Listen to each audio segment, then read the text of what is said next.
That was really my only concern. Then we get two of our food picks. So fortunately, the way that I packed my food, I packed a high protein item, a high carb item, a high fat item, and a high sodium item, and I put them all in one vacuum sealed bag. So that ended up being one pick. So I picked that, and then I think I picked some jerky or something just for the sodium. Basically, you're doing so much and so active, and for me, sodium depletion before was a huge factor in why I was cramping up all the time.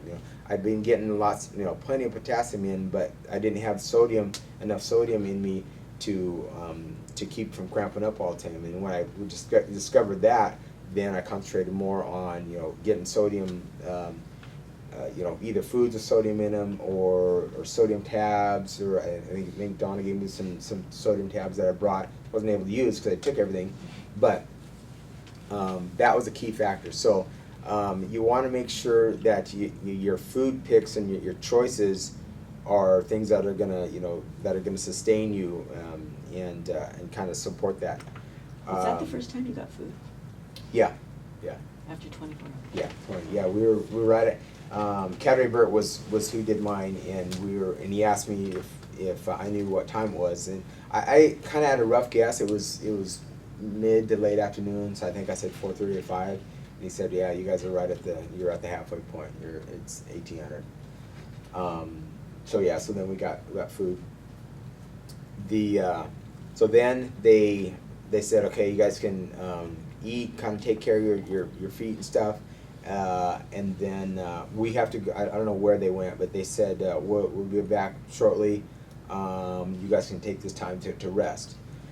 So, but what they ended up doing is they left and then they circled back around.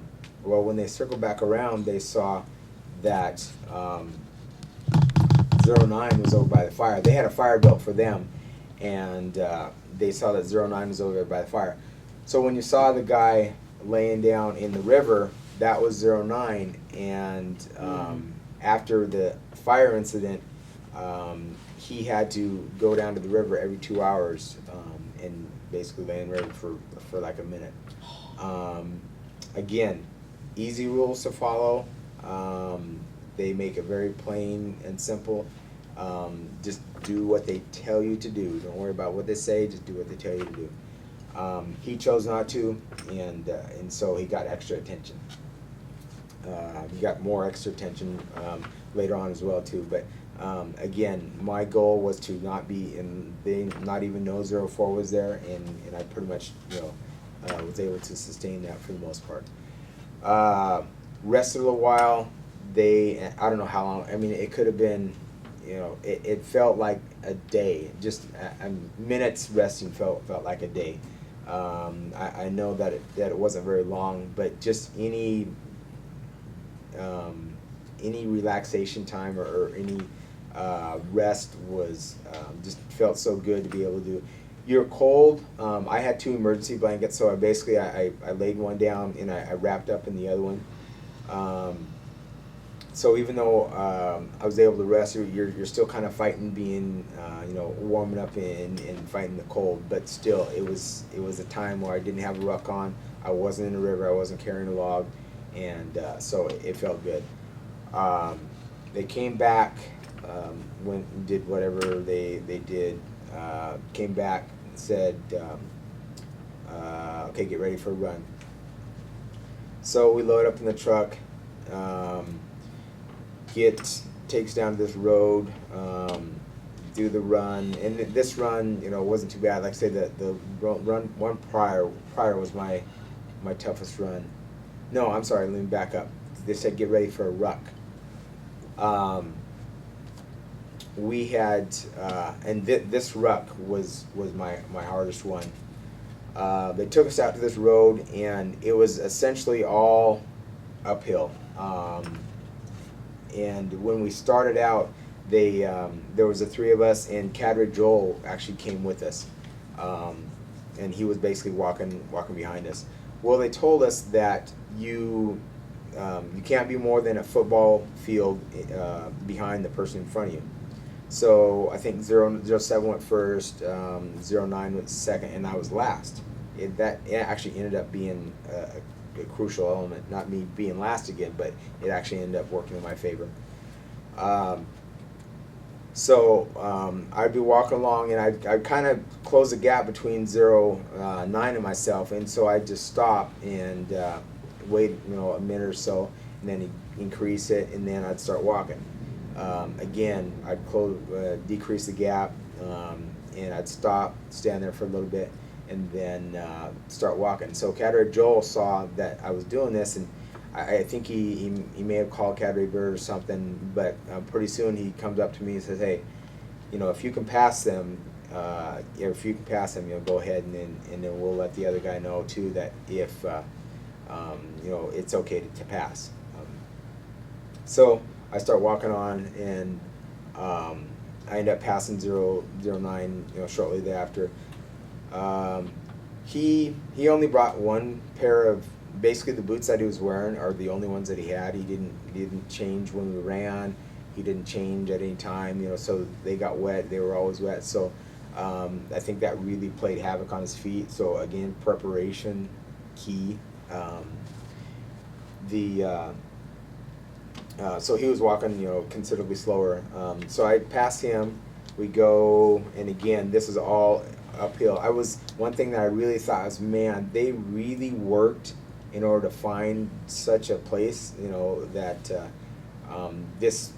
I had no idea how long, the distance at this point, I was not recognizing, or I didn't really have any, understanding of how far it was. I just knew that it kept going on and on and on, and the hill part just never stopped. I would watch the tree line to see if it looked like it would level out, and as soon as I thought that it did, the trail would wind around some other direction, and it just was endless. This was my low point as far as thinking that, okay, if they saw the condition that I'm in, they'd drop me right away. I end up passing, like say 09, and then I actually end up passing 07 also. So I was at the front, and I don't know at what point it was, halfway, 3/4 away. Like I say, the distance recollection, I have no idea. But I know that I got to the point where I was taking baby steps, and just I knew I'm barely even moving. Then pretty soon I found myself, I would drift over to the side of the trail just kind of uncontrollably, and then I'd realize, oh wow, I'm on the right side of the trail.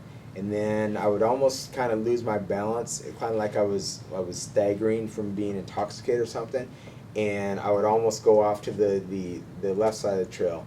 And I thought, wow, if Cadre Joel was still walking with me right at that point, I don't think I would have been there anymore. I was so just drained and out of it, so to speak. Because I would see a point, like see a curve up, and I thought, okay, it'll, maybe after that it'll flatten out. Well, next thing I know, I was beyond that curve, so I would have gaps in the trail, and what I'd be thinking, wow, how did I get up here? I'm kind of walking. It's almost like I was sleepwalking, literally. Finally came to the end of the trail, and because the only reason I knew that I was in the trail, because there was a big gate, basically a gate across the road, and this was like a logging road, basically, that we were on. Get to the end, it's like, oh, thank God, I can stop. At least this appeared to be the end. There was no cadre there, so usually they say when you see a cadre, stop. But basically this was the end, and they came up to us. So I was there for probably 10 minutes. Went and I changed my socks. Every chance that I had to change socks to take care of my feet, I did, and that's paramount. I can't stress that enough. You got to take care of feet. That's really the one thing that really saved. I didn't get any blisters the whole time. I had like one hot spot and kind of rub on my heel, but no blisters at all. So I took care of my feet. like say 10 minutes later, the other, I think 07 came up, and then probably 5 or 10 minutes later, Cadre Joel and 09 arrived. And then the truck came up shortly after, loaded us up, came back. Again, kind of the same thing. You got, I think they said, 5 minutes to get ready, change, hydrate, fill up your water, get everything ready, and then change for a run. So I think this run, we did the PT test and 3 other runs. So it might have been before we did. Basically, we did a run, ran to a parking lot area, and then the cadre showed up there and in the parking lot, picked us up, take us back. This time we were on that same road, so I'm thinking, and that was probably the another mistake that I made, is thinking that, okay, maybe this is kind of a leisure run. He always maintained that everything will get progressively harder. Nothing will ever be easier than the time before, and that was, that really proved to be true on this one. I kind of set myself up for disappointment when I thought, okay, this is the same trail we were on, or the same road we were on before, so it'll be maybe about the same or shorter. We get to the end of the parking area, and so they drive up behind us and say, now turn around and go back. So essentially it was double of what we had just run. Fortunately, it was uphill most of the way, so it was downhill most of the way going back. But still, I mean, but this Did you have a ruck on it? no, all the PT and the rucks were, obviously with rucks, but Yeah. all the running we did, just with no rucks. But still, I mean, there was, you're so tired at this point that your run turns into a shuffle, which turns into a fast walk, and then sometimes you try and pick it up, but my fast at this point was like really slow, but you do all that you can do. So we go down, get to the end of it, and I was now I'm thinking, okay, I wouldn't be surprised if they tell us to go back again, because now I'm no longer setting myself up for thinking we're going to be finished, and basically just like with challenges, kind of the false finish deal. You don't ever want to think that you're going to be done, because just as soon as you do, then you're going to do something else. So now I kind of got my head into the game and thinking, okay, I'm not going to set myself up to think we're finishing when we get down to the bottom. But fortunately we did. So they take us back. We go, again, kind of the same deal. Okay, change, take care of your feet, hydrate, and then stand by.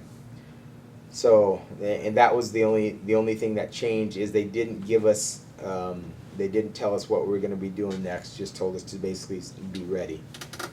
So this was probably, I guess, some wee hours in the morning, Saturday morning. I would say, just as a guess, probably 4 o'clock in the morning. So it was probably the coldest time of the day, and we hadn't been in the water. It had been probably a few hours since we'd been in the water, because we got in the water before we went on the run, and then you dry out some just naturally by running, but you're still kind of chilled, and so I wrap up in an emergency blanket, and I'm just sitting on this rock. Well, one thing that even before this, John Templeman had kind of said that, when the body is moving fast, the mind moves slow, and when it's moving slow, it's just basically focusing on what you're doing. But conversely, when the body is moving slowly, or when your activity is slow, then the mind just has time to wander. So this is my time where that little, the demon why child comes in and can easily ask, why are we doing this? Why, what's the purpose of it, and all that. So I combated all of these thoughts with thinking of what got me here, and really kind of all the training that we did, everything that the other 4 that weren't there yet. So I tried to use a lot of just try to place all the why questions with the the supportive question, the positive kind of thinking kind of things. Because basically sitting there, I had nothing else to do. We weren't at this point. I didn't know what we were going to be doing, but again, your mind just wanders. In the fact that you're just trying to stay warm. That was kind of the other thing. Finally, Catter Joel comes out and says, "Okay, get your stuff ready, load everything up, and get ready for a ruck." And this is, I mean, it's probably kind of starting to get light out now. So I'm thinking, man, this is, I was sure it was Saturday morning. I at least had enough wits about me to know that it's got to be Saturday morning by now. So I'm thinking, well, are we going on the long walk or are we going for another ruck? But you can't, obviously you can't ask. So we load up, and they take us for what literally seems forever. And that's when I knew, okay, this has got to be the long walk, because we drove and drove and drove for, I would guess, 30, 45 minutes easily. Before we got into the truck, and this was a key, really key factor in how everything ended, 07 had either lost his headlamp or something happened to his headlamp, so Cadre Burt had given him one to use. When we were getting into the truck, 07 went to hand him the headlamp back, and Cadre Burt said, "No, you'll need that." And I'm thinking, okay, it's broad daylight, we're going on a long walk probably, why are we going to need the headlamp? And obviously I didn't say that. But so we load up, get in the truck, and like I say, we drive for ever and a day. Get out, and we're on this. Basically, we're on a like a frontage road that kind of parallels I-90, and our instructions were that you stay on this trail right here. You will always be able to hear I-90. If for some reason you want to quit, all you do is walk 2 miles east and get on I-90 and stay there, and at some point somebody will come pick you up. It might be a while, but somebody will come and get you. So that's what I had in my head, the fact that this trail should parallel I-90 and we should always be able to hear I-90. We go, and they instruct us about the water points. They say, and no distances, but they indicate that there will be water points along the trail. Again, you're not allowed to talk to anybody or anything. Kind of the same deal. So when we started off on the walk, I was feeling pretty good, feeling strong. Go down, and I would guesstimate it was about 5 miles before the first water checkpoint, and it was the cadre that were there. Basically, they asked, if we needed, if I needed water, didn't, and just directed me to keep going. Next water point, it was probably like 5 miles away. On the long walk, again, it was, I kind of thought about just what was going on and the aspect of everything, and so that was kind of my encouragement, and then just kind of taking in, I felt actually like a drifter, because you're, here, I'm sure we were looking just haggard at this point, and I'm walking by, some farmhouses, a few hundred feet to the left of us, and every once in a while a bicyclist would come down the road, or a car would drive down this is accessible to vehicle traffic too, would drive down, and it was just kind of surreal. I just felt like they were kind of wondering, what, that seeing, me and then the other two ahead of me and me. I'm sure they're kind of wondering what we were doing or what our deal was. So it was kind of, like I say, kind of surreal feeling. We get to the next water point, which ended up being, I see Fergus sitting on the fence or on the gate, and knowing, I didn't figure that he could say anything to me. But it was actually just kind of nice just seeing him there, and just again that support. Even though it wasn't direct, it was kind of a known support. And then just prior to the walk starting, I put the travel squad tab on my ruck. I don't know if you noticed that when I went by or not, but just kind of the knowledge that was there, and that you guys were there, was kind of a boost for me. So that was good. A pivotal point was right after that, probably, I don't know, maybe 500 feet or so. The trail that we were on was perfectly straight. You know, no confusion, nothing. You know, I could hear I-90 the whole time. About 500 feet or so beyond the second water point, the trail seemed to merge up into this paved hill, or paved roadway that kind of went up and on the left.